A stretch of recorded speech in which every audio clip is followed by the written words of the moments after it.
Dios te bendiga. El pasaje del centurión y su esclavo moribundo es especialmente conocido por la forma en que Jesús alabó la fe del oficial romano.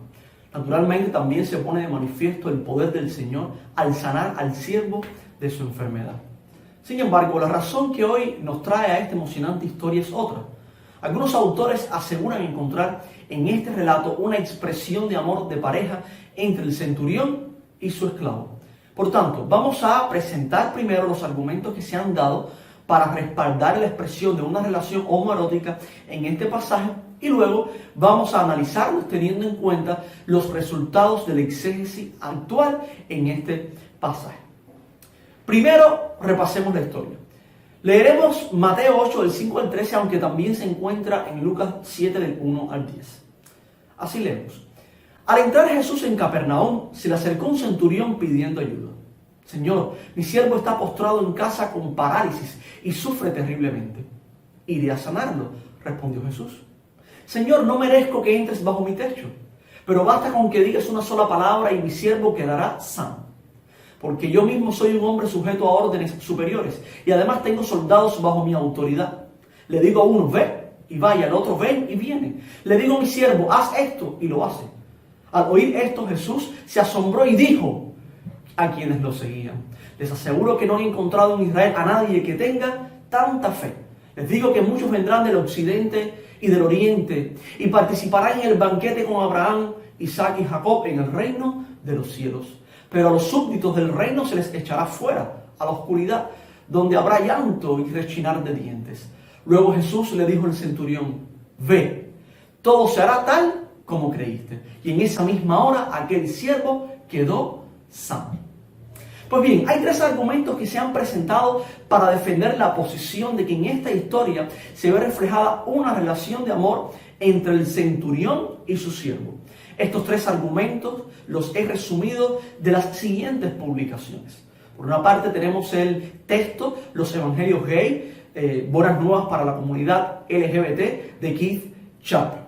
También hemos consultado dos artículos, uno escrito por Christopher Seidman, que se llama Repensando el centurión Gray. Y por otra parte, hemos también consultado un artículo de Theodore Jennings y Tatsión Beniliu, titulado Identidades confundidas pero modelo de fe, repensando el centurión, al muchacho y a Cristo en Mateo 8 del 5 al 13. Así que básicamente son estas las tres publicaciones de donde hemos resumido los argumentos que presentamos. Así que pasemos a esta parte. En primer lugar, se plantea que, aunque en estos dos pasajes se emplean dos palabras griegas para esclavo, que son doulos y pais, tanto en Mateo como en Lucas, el vocablo usado por el centurión para referirse a su siervo es pais. En la opinión de los autores señalados, pais debe traducirse como esclavo sexual joven o amante joven. ¿Qué razones ofrecen para esta traducción? Bueno, Theodore Jennings y Benny Liu realizaron una amplia consulta de las fuentes primarias, los textos clásicos y la historiografía greco-romana, buscando conexiones de los militares romanos en servicio activo con la práctica de la pederastia y el empleo del término pais en este contexto. De hecho, la maquinaria militar romana generaba relaciones asimétricas y abuso sexual entre los soldados romanos y los conquistados. Tácito, por ejemplo, en sus historias recoge esta impresión.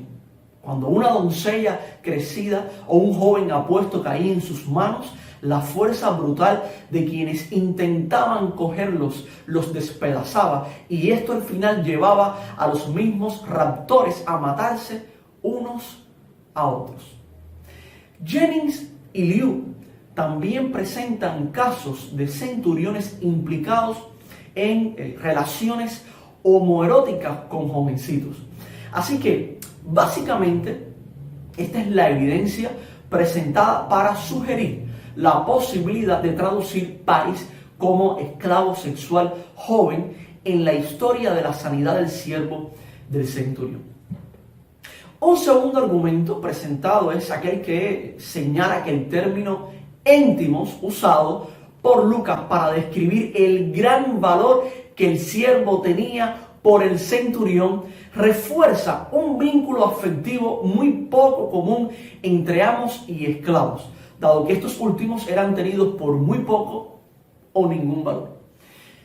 Y en tercer lugar, se subraya que el interés mostrado por el centurión hacia su esclavo, llegando incluso a rogar a Jesús que lo sanara, debe tomarse como evidencia del afecto íntimo que mostraría una persona por su ser amado. El interés, además de mostrarse en su ruego, se transparenta en el traspaso de límites étnicos sociales que pondrían en una incómoda situación al centurión que, siendo gentil, se arriesgaba a una negativa por parte de un judío. Naturalmente, este no fue el caso, pues Jesús atendió su petición. Entonces, repasemos los tres argumentos. Primero, el centurión se refiere a su siervo usando la palabra pais, cuya propuesta de traducción sería esclavo sexual joven. Segundo, el término íntimos habla del gran valor que el siervo tenía para el oficial y por tanto refuerza el vínculo afectivo entre el centurión y su esclavo. Y tercero, dado que el centurión está dispuesto a traspasar los cánones culturales que separaban a judíos y gentiles con tal de ver sano a su siervo, esto se toma como una evidencia muy importante a favor de una relación de amor entre estos dos varones. Así que estas tres evidencias, según los intérpretes que las exponen, al ser consideradas en su conjunto, muestran una relación sexual entre el centurión y su esclavo. Entonces, pasemos ahora al análisis de cada uno de estos argumentos. Comencemos con el significado de la palabra pais. Como ya habíamos mencionado en esta historia, se usan dos palabras griegas que pueden ser traducidas como esclavo: doulos y pais. Doulos es la palabra que comúnmente se usa para esclavo, pero pais puede tener tres posibles significados: hijo, muchacho o niño y esclavo. La mayoría de los léxicos y diccionarios ofrecen esas tres posibles traducciones para pais. Consultamos, por ejemplo, un léxico griego-inglés del Nuevo Testamento y que cubre otra literatura cristiana primitiva que nos permite conocer los usos de la palabra en el Nuevo Testamento y toda la literatura cristiana de la primera etapa de la historia de la Iglesia. También consultamos un diccionario de estudio de palabras completas del Nuevo Testamento que proporciona naturalmente estudios de cada palabra del Nuevo Testamento. También revisamos el léxico griego del Nuevo Testamento basado en dominios semánticos, o sea, una obra que organiza los significados de las palabras en campos semánticos y por tanto es una herramienta fundamental para la labor de traducción. También vimos el diccionario teológico del Nuevo Testamento de Gerhard Kittel, en el cual se proveen amplios estudios sobre la historia y usos de las palabras. También consultamos el diccionario exegético del Nuevo Testamento, donde se suministra un gran volumen de información en cuanto a los usos de las palabras en varios contextos para facilitar de alguna manera el trabajo de interpretación. Además fueron consultados otros léxicos y diccionarios. Pero el punto es que ninguno de ellos refleja la posibilidad de que pais sea traducido como esclavo sexual joven, amante joven o alguna otra variante similar. Como mencioné, solo consideran tres posibles significados, repito: hijo, niño, muchacho y esclavo.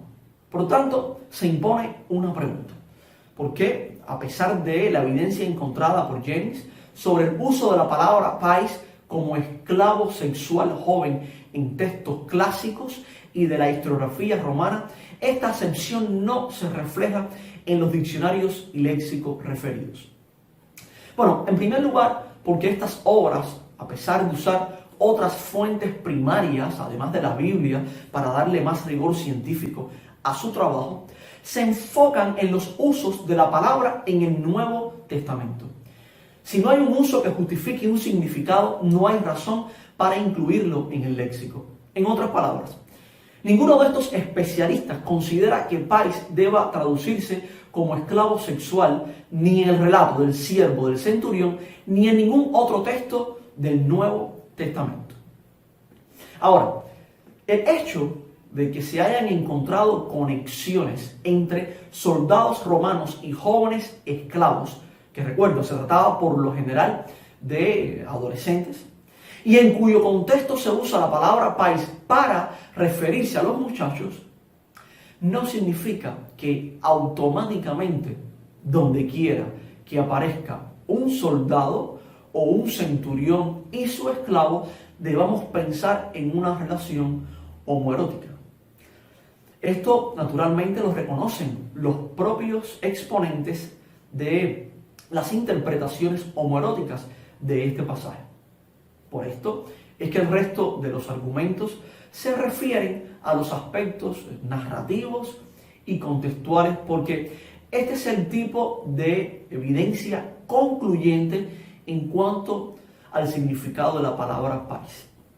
Aquí entra entonces el segundo argumento, que establece que el uso de la palabra íntimos muestra el cariño que el centurión profesa por su siervo, lo cual es tomado como evidencia de un fuerte lazo emocional. No cabe dudas de que este esclavo era muy especial para el centurión, no solamente por el uso de esta palabra, sino sobre todo por el interés tan marcado que muestra en que recupere la salud. Este oficial, y ya nos introducimos en el tercer argumento, que estaba familiarizado con las costumbres judías y que además había construido una sinagoga, sabía que los judíos trataban de no tener contacto con gentiles para observar las normas de pureza ritual. Podemos recordar el caso de Pedro cuando visitó la casa de Cornelio, el centurión que junto a su familia recibió el bautismo del Espíritu Santo. El apóstol le dijo que tenía reservas de compartir con gentiles, pero Dios se lo había encomendado. Así que el amo del siervo enfermo debía estar al tanto de estas costumbres, razón por la cual le dijo a Jesús que él no era digno de recibirlo en su casa. Con que diera la palabra sería suficiente. Así de grande fue la fe del centurión. Por tanto, vemos una combinación de arrojo al abordar a Jesús a través de los ancianos judíos, según nos señala Lucas, pero a la vez siendo sensible a la distancia marcada por el mapa de pureza ritual judío. Los autores que proponen una lectura homoerótica del pasaje nos invitan a considerar de conjunto la historia. O sea, aquí hay un centurión, inusualmente preocupado por un esclavo, a quien además estima muchísimo y por quien está dispuesto incluso a poner en riesgo ciertas normas sociales con tal de ver a su siervo sano. Con esto y el uso de la palabra pais en el contexto militar romano para referir al esclavo sexual de un soldado, pues estos autores dicen que es claro que aquí vemos una relación de amor entre dos hombres. Además, plantean que como Jesús no le dijo al centurión que renunciara a su relación sexual con el esclavo, esto implicaría que Jesús no tuvo problemas con este tipo de práctica. Sin embargo, hay un conjunto de razones que desestiman esta posición. Voy a ofrecer 5. Primera razón, esta lectura presenta un problema de carácter hermenéutico.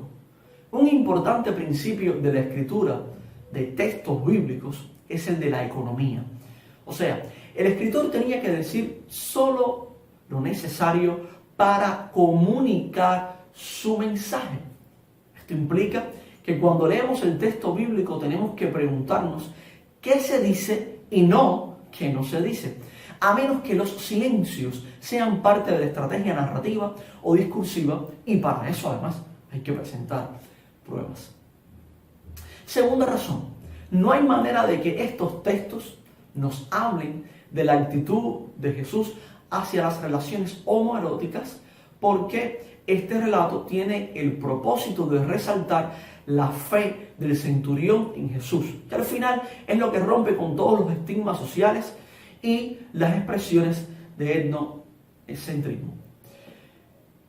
Es al creer en el poder salvador de Cristo que el pueblo de Dios se hace uno, compuesto por judíos y gentiles, sin distinción. Ese es el mensaje de Lucas. Igualmente, Mateo nos recuerda en la conclusión de su evangelio que la gran comisión dada por Jesús a los apóstoles es hacer discípulos a todas las naciones. Pero incluso en el inicio vemos una genealogía con presencia de mujeres gentiles como Tamar, Rahab y Ruth, que demuestran junto con el centurión el propósito de resaltar el alcance del evangelio a todos los grupos étnicos, hombres y mujeres también, sin distinción. Tercera razón: si el centurión tenía una relación pederasta con su esclavo, ¿cómo era posible siquiera que gozara de buen testimonio entre los ancianos judíos?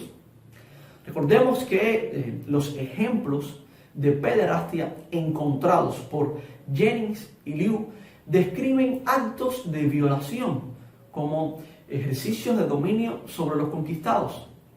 Si esto fuera, digamos, aplicable a la relación del centurión con su siervo, ¿Jesús aprobaría algo semejante? Quiero leerte una cita de las obras de Filón, un importantísimo filósofo judío de la comunidad de Alejandría y contemporáneo de Jesús. Dice así: si alguien es culpable de pederastia o de adulterio o de haber violado a una persona joven, y la palabra que se usa es pais, incluso si la forzada es mujer, que si se trata de un varón resulta por demás obvio, y también si alguien se prostituye a sí mismo o tolera o se propone o intenta algún acto vergonzoso para su edad, el castigo es la muerte. Creo que este fragmento habla por sí solo. Las relaciones pederastas no eran bien recibidas por los judíos en tiempos de Jesús. Cuarta razón: uno simplemente no puede tomar el sentido de una palabra en un contexto y asumir que es aplicable a otra situación. Si bien la palabra pais fue usada en otras fuentes de la antigüedad para referirse al esclavo varón sometido sexualmente por un soldado romano, esto no significa que ese sentido sea transferible a la historia del centurión y su siervo. A ver, el principio más importante de la semántica léxica establece que el significado de una palabra es su uso. Es el contexto sociolingüístico el que determina el significado léxico y no al revés. La palabra pais se encuentra 24 veces en el Nuevo Testamento y nunca aparece con este sentido. Incluso el propio Mateo usa este vocablo cuando refiere que Herodes, el tetrarca, al escuchar la fama de Jesús, les habló a sus sirvientes. Ahí se usa esa palabra. A pesar de tener una relación del tipo gobernador, a la usanza grecorromana, criado doméstico de la corte naturalmente, no se puede inferir un sentido más allá del siervo o esclavo de la corte.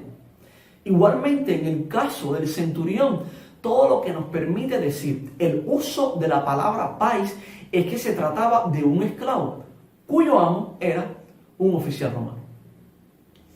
Y quinta razón: el afecto de un centurión por un esclavo no tiene que traducirse necesariamente en una relación homoerótica. El sexo con los esclavos varones no era un fenómeno universal, ni mucho menos. El propio Lucas, por ejemplo, menciona a otro centurión en Hechos 10. Es el caso de Cornelio, un hombre temeroso de Dios que tenía esclavos domésticos a su disposición. Y no por ello debemos asumir que el oficial romano mantuvo relaciones sexuales con alguno de sus sirvientes. Además, si se tienen en cuenta las situaciones vividas por los militares romanos, podríamos entender por qué el centurión de este relato, estimaba tanto a su siervo. Los soldados romanos, durante su tiempo de servicio activo, que duraba unos 20 años o quizás más, no podían tener familias legales, aunque muchos tenían concubinas, no oficiales. Los centuriones, además, eran frecuentemente transferidos de una legión a otra, y esto los prevenía de establecer lazos locales. Ahora pensemos en el protagonista de esta historia y preguntémonos cómo lo ha hecho el erudito Craig Keener. ¿Y si este siervo moribundo era toda la familia que tenía el centurión? ¿Acaso no habría agotado todas las posibilidades de verle con vida? Cuando se considera toda la evidencia a nuestro alcance, las lecturas homoeróticas que vemos quedan seriamente cuestionadas, al punto de no parecer legítimas desde la mirada exegética.